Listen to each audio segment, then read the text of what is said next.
നമസ്കാരം. എല്ലാ മാന്യ പ്രേക്ഷകർക്കും എന്നെ ഇഷ്ടപ്പെടുന്നവർക്കും ഞാൻ ഇഷ്ടപ്പെടുന്നവർക്കും ഏഷ്യ ലൈവ് ചാനലിലേക്ക് ഈ എളിയ മനുഷ്യന്റെ ചെറിയ എപ്പിസോഡിലേക്ക് നിസ്സീമമായ സ്വാഗതം. ഇന്നത്തെ കമന്റ് മനസ്സും ചേർന്നാൽ എന്താ? രണ്ടും ചേരും, സംശയമില്ലാത്ത കാര്യം. മനസ്സും ചേർന്ന് സ്നേഹിച്ച ആൾക്കാർ തമ്മിൽ വിവാഹം കഴിച്ചാൽ ചോദിച്ച ഉദ്ദേശം ജാതകപ്പൊരുത്തമോ ഗ്രഹനില തമ്മിൽ നോക്കിയതിലോ പാപസാമ്യത നോക്കിയതിലോ പൊരുത്തശോധനയിലോ കുറവാണെങ്കിൽ മുന്നോട്ട് പോയാൽ എന്തെങ്കിലും ദോഷമുണ്ടോ എന്നാണ് ചോദിച്ചിരിക്കുന്ന ആളുള്ള ചോദ്യം. ഞാൻ നേരത്തെ പല എപ്പിസോഡിൽ പറഞ്ഞതുപോലെ വശ്യം കൊണ്ടാണ് നമ്മൾ ഒരാളെ ഇഷ്ടപ്പെടുകയും സ്നേഹിക്കുകയും ഒക്കെ ചെയ്യുന്നത്. ഒരു ജ്യോതിഷത്തിൽ തന്നെ പറയുന്നുണ്ട്, 10 പൊരുത്തങ്ങൾ ഉണ്ടെങ്കിലും ഗ്രഹനില തമ്മിൽ ചേർന്ന് അതിന് വേറൊരു രീതിയിലുള്ളൊരു പദ്യമുണ്ട്. പാരമ്പര്യമായിട്ട് ഇങ്ങനെ തുടർന്ന് വരുന്നതായിട്ടുള്ള പദ്യങ്ങളാണ്. പദ്യങ്ങൾ പല രീതിയിൽ പലയിടത്തും ഉണ്ട് കേട്ടോ. സംസ്കൃതത്തിലുണ്ട്, മലയാളത്തിലുണ്ട്. ഇതൊരു എന്നാലും മനപ്പൊരുത്തമാണ് അത്യുത്തമം. അത് പറയുന്നതേ ഉള്ളൂ. രണ്ടുപേരെ തമ്മിൽ കൂട്ടിയെങ്കിലും യോജിപ്പിക്കാനാണ് നോക്കുന്നത്. അവരെ പിരിപ്പിക്കാനല്ല ഒരിക്കലും ഒരു ജ്യോത്സ്യനോ അല്ലെങ്കിൽ മറ്റൊരാളോ നോക്കുന്നത്. ഒരിക്കലും പിരിപ്പിക്കാൻ നോക്കില്ല. അതാണ് ദോഷമെന്ന് ഞാൻ നേരത്തെ പറഞ്ഞില്ലേ. കല്യാണം മുടക്കികൾ ഒരുപാടുണ്ട്. കല്യാണം മുടക്കികൾക്ക് കിട്ടേണ്ട സമയത്ത് കിട്ടേണ്ട രീതിയിൽ കിട്ടേണ്ട പോലെ കിട്ടിയിരിക്കും, സംശയമില്ലാത്ത കാര്യമാണ്. അതൊക്കെ എന്ന് പറഞ്ഞാൽ വളരെ പരദൂഷണം പറയുന്നത്. പരദൂഷണം ഇനിയെങ്കിലും നിങ്ങളൊന്ന് ആലോചിച്ച് നോക്കുമോ. നിങ്ങൾ ഒരാളെ കുറിച്ച് ഒറ്റ പരദൂഷണം പറഞ്ഞിട്ടുണ്ടെങ്കിൽ നിങ്ങൾക്ക് തിരിച്ച് 100 അത് പ്രതിഫലിക്കും, സംശയമില്ലാത്ത കാര്യം. കണ്ണാടിയെ നോക്കുന്നത്, പലയിടത്ത് കണ്ണാടി വെച്ചിട്ട് നമ്മളിങ്ങനെ നോക്കുന്ന പോലെ പ്രതിഫലിച്ചുകൊണ്ടേയിരിക്കും. ഒന്നീ മക്കൾക്ക് അല്ലെ കൊച്ചുമക്കൾക്ക്, ആർക്കാണെങ്കിലും. ആരും പറഞ്ഞോട്ടെ, പറയുന്നവർ പറഞ്ഞോട്ടെ, നമ്മൾ സ്വയം നിയന്ത്രിക്കുക. മനപ്പൊരുത്തം എന്ന് പറഞ്ഞാൽ ഏറ്റവും അത്യുത്തമമാണ്. ഇന്ന് മനസ്സോട് സ്നേഹിക്കുന്ന എത്ര പേരുണ്ട് സത്യത്തിൽ? എൻ്റെ അടുക്കൽ 17-18 വയസ്സുള്ള ഒരു +2 വിദ്യാർത്ഥി എൻ്റെ അടുക്കൽ ജാതകവും ഗ്രഹത്തിലും എല്ലാം കൊണ്ടുവന്നിട്ട് സെക്കൻഡ് ഇയർ ആണ്. പരീക്ഷാ സമയത്ത് എന്നോട് ചോദിച്ചു, ഞാൻ തന്നെ അന്തിച്ചു പോയി ചോദിച്ച ചോദ്യത്തിന്, എനിക്ക് നല്ല ഭർത്താവിനെ കിട്ടുമോ, ലിക്കർ വെള്ളടി വാട്ടീസ് അടിക്കുന്ന ആളാണോ, സിഗരറ്റ് വലിക്കുവോ, മറ്റു കാര്യങ്ങളൊക്കെ ചെയ്യുമോ, ഇതൊക്കെ ചെയ്യുന്ന ആളാണോ, അന്യദേശത്ത് പോകാൻ പറ്റുന്ന ആളായിരിക്കുമോ, അവിടെ നല്ല ജോലി ഉണ്ടാവുമോ, നല്ലൊരു വീടുണ്ടാവുമോ, കാറുണ്ടാവുമോ, ഞങ്ങളുടെ ബന്ധങ്ങൾ എങ്ങനെയാണ്? ഞാനന്നേരം ചോദിച്ചു, വയസ്സ് 17 ആയുള്ളൂ, ഇത്രയല്ലേ ആയുള്ളൂ, ഇനി പഠിത്തമൊക്കെ കഴിച്ചിട്ട് പോരെ, ഇതിനെക്കുറിച്ച് കൂടുതൽ ചിന്തിക്കുന്ന. അല്ല സാർ, ഇതൊക്കെ അറിഞ്ഞിരിക്കണ്ടേ? അങ്ങനെ സ്നേഹിക്കുന്നവരാണ് ഇന്നത്തെ കാലത്തെ ആൾക്കാർക്ക്. ആത്മാർത്ഥ സ്നേഹം എവിടെ ഇരിക്കുന്നു? അന്നാചാര്യന്മാർ പറഞ്ഞിട്ടുണ്ട്, മനപ്പൊരുത്തം അത്യുത്തം. ഇത് പഴയ കാര്യമാണ് പറഞ്ഞിരിക്കുന്നത്, പുതിയ പ്രമാണങ്ങളൊന്നും വന്നിട്ടില്ല. സംശയമില്ലാത്ത കാര്യമാണ്. ഇന്ന് ധനവും സാമ്പത്തികം ഒക്കെ നോക്കിയാണ് ഒരു പുരുഷൻ ഒരു സ്ത്രീയെ വിവാഹം കഴിക്കുന്നത്. ധനം മോഹിച്ചാണ്, സംശയമില്ലാത്ത കാര്യമാണ്.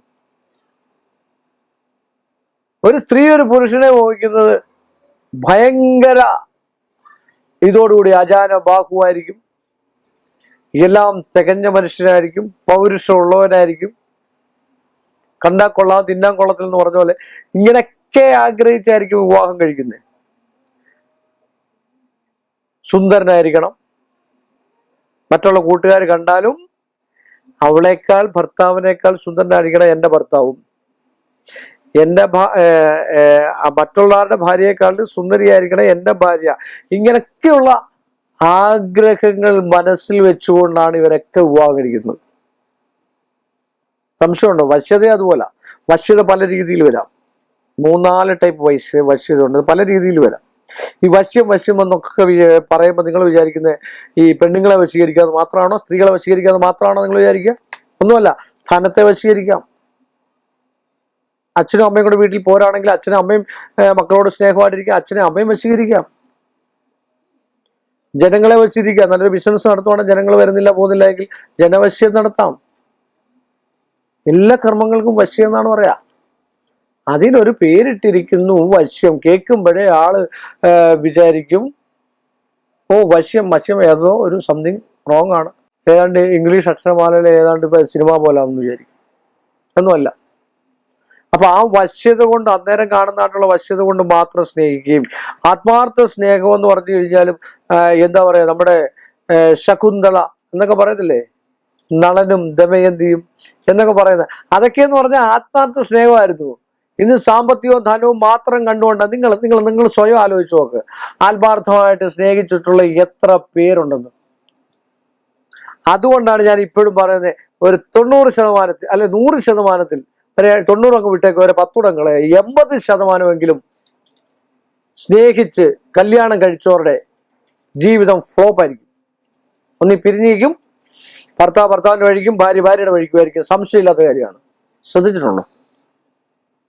എൻ്റെ അടുക്ക് വന്നിരുന്ന് വാചകം അടിച്ചിട്ടുള്ള ഒരുപാട് ചെറുപ്പക്കാരായിട്ടുള്ള വ്യക്തികളുണ്ട്. 3 വർഷം 4 വർഷം കഴിഞ്ഞിട്ടൊക്കെ ഞങ്ങൾ സ്നേഹിച്ച് വിവാഹം കഴിച്ചവരാണ്, അതുകൊണ്ട് ഞങ്ങൾക്ക് ഇതുവരെ ഒരു ഗുണം എന്ന് പറഞ്ഞിട്ട് ഞാൻ സ്നേഹിച്ച് വിവാഹം കഴിക്കണ്ട. സ്നേഹിക്കുന്നവരെ ഒരിക്കലും പിരിക്കാൻ ഞാൻ പറയുന്നില്ല, അത് ഞാൻ പറയുന്നുണ്ട് കേട്ടോ. അത് ആത്മാർത്ഥ സ്നേഹത്തിന്റെ കാര്യം മാത്രമാണ് ഞാൻ പറയുന്നത്. ഇത് ആത്മാർത്ഥം അല്ലാത്ത സ്നേഹത്തിന്റെ കാര്യമാണ് ഞാനിപ്പോ പറഞ്ഞു വന്നേ. അത് ജീവിതകാലം മൊത്തം നിൽക്കും. ആളിനെ മാത്രമേ മനസ്സിൽ കൊണ്ട് നടക്കുകയുള്ളൂ. ഇടാ, ആത്മാർത്ഥമായിട്ട് സ്നേഹിച്ചിട്ട് മറ്റു പുരുഷന്മാരുടെ പുറകെ പോയ സ്ത്രീകൾ എത്രയോ എണ്ണി പറയാൻ ഞങ്ങളുടെ സൈഡിൽ തന്നെയുണ്ട്. തിരുവല്ല ഏരിയയിലുണ്ട്. അവരുടെ പേരൊന്നും പറയത്തില്ല, പേടിക്കൊന്നും വേണ്ട കേട്ടോ. അങ്ങനെയുള്ള ഞാൻ പറയായിരുന്നു അനുഭവങ്ങൾ. ഭർത്താവ് ഉള്ള സമയത്ത് ചാടിപ്പോകുന്ന എത്രയോ സ്ത്രീകളുണ്ട്, ഭാര്യ ഉള്ള സമയത്ത് ചാടിപ്പോകുന്ന എത്രയോ പുരുഷന്മാരുണ്ട്, പ്രേമിച്ച് വിവാഹം കഴിച്ചവർ തന്നെ. ചില ആളുകളുടെ ഭയങ്കര ക്രെഡിറ്റ് ആയിട്ട് വിചാരിക്കുന്ന ആൾക്കാരുണ്ട്, അങ്ങനെയുള്ള ആൾക്കാരുണ്ട്. എൻ്റെ ഭാര്യയെ കളഞ്ഞിട്ട് ഞാൻ വേറെ ഒരു 5-6 സ്ത്രീകൾ പുറകെ പോയി കഴിഞ്ഞാൽ ഏതാണ്ട് വലിയ ക്രെഡിറ്റ് ആണെന്നാണ് വിചാരിക്കുന്നത്. ചുമ്മാതാ, ഒരു കാര്യത്തിനും കൊള്ളാത്തവനായിരിക്കും അങ്ങനെയുള്ള ഒരാൾ എന്ന് പറയുന്നത്. സംശയമില്ലാത്ത കാര്യമാണ്. എന്നൊക്കെ പറഞ്ഞ് ഈ സമൂഹത്തെ സമൂഹത്തിന്റെ പിന്നെ പ്രീതി പിടിച്ചു പറ്റാൻ ഇങ്ങനൊന്നും പറഞ്ഞിട്ട് ഒരു കാര്യവുമില്ല.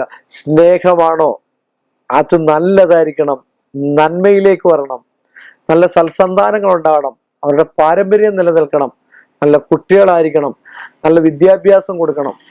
ഭാര്യ ഭർത്താവിൻ്റെ അഭിപ്രായത്തിനും ഭർത്താവ് ഭാര്യയുടെ അഭിപ്രായത്തിനും അനുസരിച്ച് ജീവിക്കുന്ന, സ്നേഹിച്ച് വിവാഹം കഴിച്ചവരെയും എനിക്കറിയാം. ഇത്രയും പറഞ്ഞു എങ്കിൽ തന്നെയും അവരാര് ആ ഭർത്താവിനെ കുറിച്ചൊരു കുറ്റം പറഞ്ഞു കഴിഞ്ഞാൽ ഒരിക്കലും വിശ്വസിക്കത്തില്ല. ഭർത്താവിനെ കുറിച്ച് ആരെങ്കിലും ഒരു കുറ്റം പറഞ്ഞു കഴിഞ്ഞാൽ അത് ചകഞ്ഞ് നടക്കുന്ന ആൾക്കാരുണ്ട്. അതുപോലെ ഭാര്യയെ കുറിച്ച് എന്തെങ്കിലും ഒരു കുറ്റം പറഞ്ഞു കഴിഞ്ഞാൽ ഭർത്താവ് ചകയും. മൊബൈലും ഫോണും വാട്സപ്പ്. എനിക്ക് തന്നെ ഒരു അനുഭവമുണ്ട്. എൻ്റെ ദൈവമേ, ഞാൻ ഒരു എപ്പിസോഡ് ചെയ്തു. ഒരുപാട് ആൾക്കാർ വിളിച്ച് വിശ്വസിക്കാൻ പറ്റാത്ത നാളുകളേതാണ്. എന്നിട്ട് ഞാൻ അതിനകത്ത് പറഞ്ഞു, ഇത് പറയുന്ന മൊത്തമായിട്ടല്ല ഞാൻ പറയുന്നത്.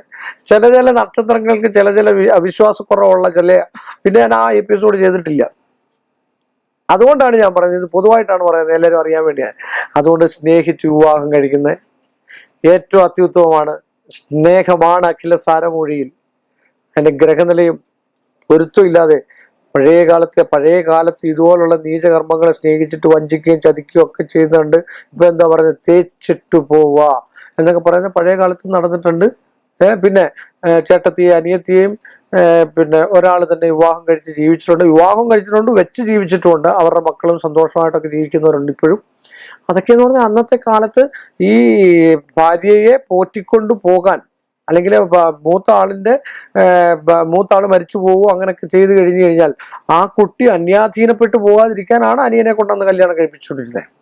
അതിനൊക്കെ ഓരോ കാര്യങ്ങളുണ്ടായിരുന്നു പഴയ കാലത്ത്. ഇന്ന് വേറെ ആവശ്യങ്ങൾക്ക് വേണ്ടിയാണ് പലരും ഇഷ്ടപ്പെടുകയും മോഹിക്കുകയും ഒക്കെ ചെയ്തത്.